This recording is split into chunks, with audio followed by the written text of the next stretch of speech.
Stage 4 మోకాళ్ల అరుగుదలకి నొప్పి లేకుండా కీళ్ల మార్పిడి ఆపరేషన్ చేయబడును. Doctor Ramesh Gajula, endoscopic spine ortho surgeon and pain physician, panacea spine pain ortho and sleep centre, Uppal, Hyderabad. Telangana రాష్ట్రం నుంచి చాలా మంది బతుకుదెరువు కోసం, అప్పులు తీర్చడం కోసం మరి గల్ఫ్ దేశాలకు, ఇజ్రాయెల్ దేశాలకు వెళ్ళి అక్కడ ఈ ఏజెంట్ల వలలో చిక్కుకొని చాలా మంది బతుకులు ఆగమైతా ఉన్నాయి. అలాంటి 12 మంది తమ్ముళ్ళు, ముఖ్యంగా కామారెడ్డి, నిర్మల్, నిజామాబాద్, మెదక్, సిద్దిపేట్, కరీంనగర్, జగిత్యాల్ తదితర జిల్లాల నుంచి మరి వెళ్ళి అక్కడ ఎంతో ఇబ్బందులు పడుతూ, తిండి తిప్పలు లేక, బీపీ, షుగర్లు, రకరకాల వ్యాధులతో సతమతమవుతూ రాష్ట్ర ప్రభుత్వానికి, కేంద్ర ప్రభుత్వానికి ఎన్నిసార్లు మొరబెట్టుకున్నా 2 ప్రభుత్వాలు కూడా స్పందించలేదు. కానీ ఈరోజు బీఆర్ఎస్ పార్టీ తరఫున జోర్డాన్లో చిక్కుకున్న ఈ 12 మంది తమ్ముళ్లను బీఆర్ఎస్ పార్టీ తరఫున ఈరోజు పెనాల్టీ కట్టి తిరిగి స్వదేశానికి తీసుకురావడం జరిగింది. నేను ఇప్పటికైనా ప్రభుత్వాన్ని విజ్ఞప్తి చేస్తా ఉన్నా, ఇంకా వందలాది వేలాది మంది యువతీ యువకులు ఈరోజు వివిధ దేశాల్లో ఇలా అనేక ఇబ్బందుల్లో కొట్టుమిట్టాడుతూ ఉన్నారు. పిల్లలు చెప్తా ఉన్నారు, జోర్డాన్లో ఎంబసీ, ఇండియన్ ఎంబసీ ఆఫీస్కు ఎన్నిసార్లు మొరబెట్టుకున్నా స్పందన రాలేదు అని. రాష్ట్ర ప్రభుత్వానికి ఎన్ని విజ్ఞప్తులు చేసినా ఇవాళ రాష్ట్రంలో ఉండే ప్రభుత్వం కూడా స్పందించలేదు అని ఆ పిల్లలు వాపోతా ఉన్నారు. ఇవాళ ప్రభుత్వాలు, మన పిల్లల్ని మనం కాపాడుకోవడం మీ బాధ్యత.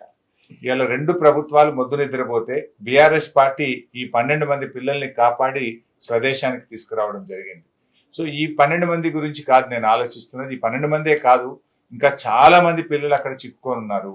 ఇప్పటికైనా రాష్ట్ర ప్రభుత్వము, ఇటు కేంద్ర ప్రభుత్వం స్పందించి ఇలాంటి పిల్లలు, కష్టాల్లో ఉన్నటువంటి భారతీయులను, తెలంగాణ బిడ్డలను తిరిగి స్వదేశానికి తీసుకొచ్చేటువంటి బాధ్యతను, చర్యలు తక్షణమే తీసుకోవాలని చెప్పి నేను రాష్ట్ర కేంద్ర ప్రభుత్వాలను డిమాండ్ చేస్తా ఉన్నా.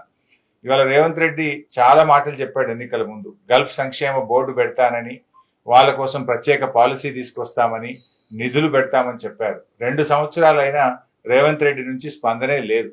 ఆయన మాటలకు ఎక్కువైపోయింది తప్ప ఏ ఒక్కటి కూడా ఇచ్చిన హామీలు ఇవాళ నెరవేర్చేటువంటి పరిస్థితి కనబడతలేదు. మన రాష్ట్రం నుంచి అలా 8 మంది ఎంపీలను బీజేపీ పార్టీ గెలిచింది. 2 కేంద్ర మంత్రులు ఉన్నారు. నేను వాళ్ళకు స్వయంగా లేఖ రాసిన వీళ్ళ గురించి ఆలోచించండి అని, కానీ స్పందన రాలేదు.